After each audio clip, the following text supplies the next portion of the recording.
सभी को नमस्कार।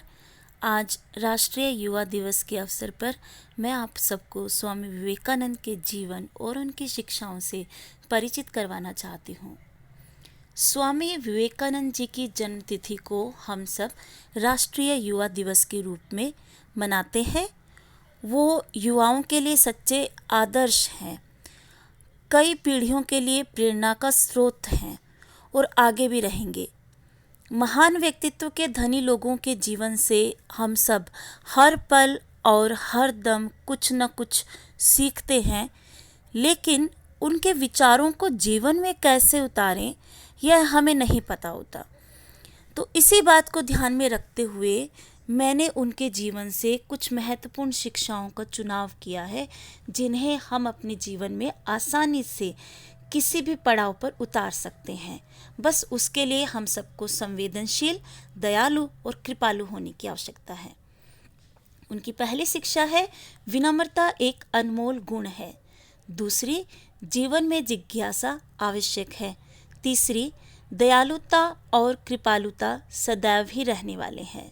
चौथी, प्रार्थना के माध्यम से हम हर तूफान को पार कर सकते हैं। पांचवी, एकता के संरक्षण के लिए कार्य करें। छठी, अपनी संस्कृति और उसके सिद्धांतों का आदर करें। सातवीं, समग्र दृष्टिकोण रखें। आठवीं, हास्य विवेकवान का लक्षण है। कौन थे स्वामी विवेकानंद? वो एक विचारधारा का प्रतिनिधित्व करते हैं। स्वामी विवेकानंद शक्ति और प्रज्ञा के प्रतीक हैं। आम लोगों के मध्य उनका आदर्श व्यक्तित्व अनुकरणीय है। उनका जन्म 12 जनवरी 1863 को एक बंगाली परिवार में हुआ था। नाम रखा गया था नरेंद्र नाथ दत्ता। वो अपनी माँ की 7 संतानों में से एक थे। बचपन से ही नरेंद्र नाथ बहुत ही तीव्र बुद्धि के धनी थे। पढ़ाई लिखाई में हमेशा अच्छे थे। उनकी रुचि हर विषय में थी। बड़े होकर उन्होंने कलकत्ता के एक कॉलेज से दार्शनिक शास्त्र में स्नातकोत्तर की उपाधि प्राप्त की। उसके बाद आगे चलकर वो दार्शनिक शास्त्र के बड़े शास्त्री बने। उनकी शिक्षा का धर्म, श्रद्धा, विद्या, अध्यात्म और मानवतावाद पर अधिक जोर होता था। वो अपने गुरु रामकृष्ण परमहंस के ज्ञान को आगे फैलाने के लक्ष्य को लेकर जीवन में आगे बढ़े थे। बच्चों, उनके जीवन से एक रोचक प्रसंग मैं आपको सुनाना चाहती हूँ कि एक दिन स्वामी विवेकानंद जी की माता ने उनसे कहा, पुत्र मुझे छुरी ला कर दो। स्वामी विवेकानंद छुरी लेकर आए और उसकी धार को अपनी तरफ रखा और पकड़ने वाले हिस्से को माँ की तरफ किया।